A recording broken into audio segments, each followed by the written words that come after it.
Assalomu alaykum azizlar. Bugun biz siz bilan juda ham mazali bir no'xatli kotlet tayyorlaymiz. Buning uchun bizga 200 gram pishirilgan no'xat lozim. Uni vilka yoki blender yordamida maydalab olamiz. Shuningdek, bir dona tsukini va bir dona qizil sabzini tyorkaning eng katta qismidan tyorkadan chiqarib olamiz.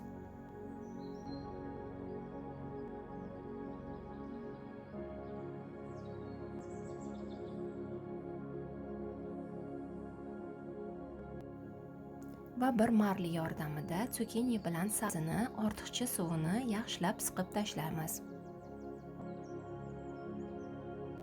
Suvi siqilgan tsukini va kabachoklarni garohga qo'shamiz va ustiga 2 dona yaxshilab atalangan tuxum,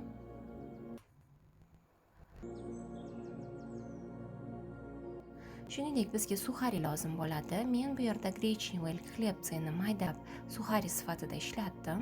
Bir dona xlebtsini kofemolka yoki blender yordamida maydalab olishingiz mumkin. Buni ham massa ustiga qo'shamiz.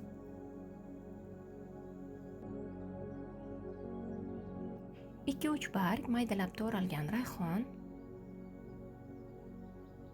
yarim osh qoshiqdan qora murch, tuz va chesnok poroshogi lozim bo'ladi. Va massani yaxshilab aralashtiramiz.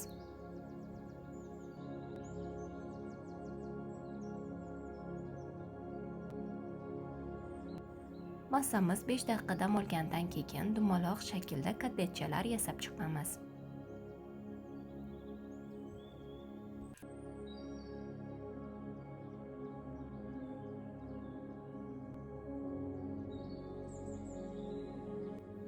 Va oz yog'da yopishmaydigan bir skоворodka tovada o'rta olovda ikki tarafi qizarguncha pishirib olamiz.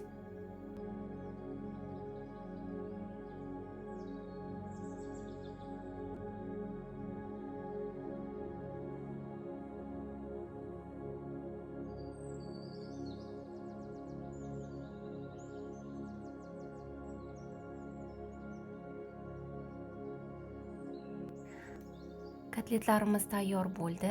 Bu kotletlarni xohlasangiz qatiq yoki smetana bilan dasturxonga tortishingiz mumkin.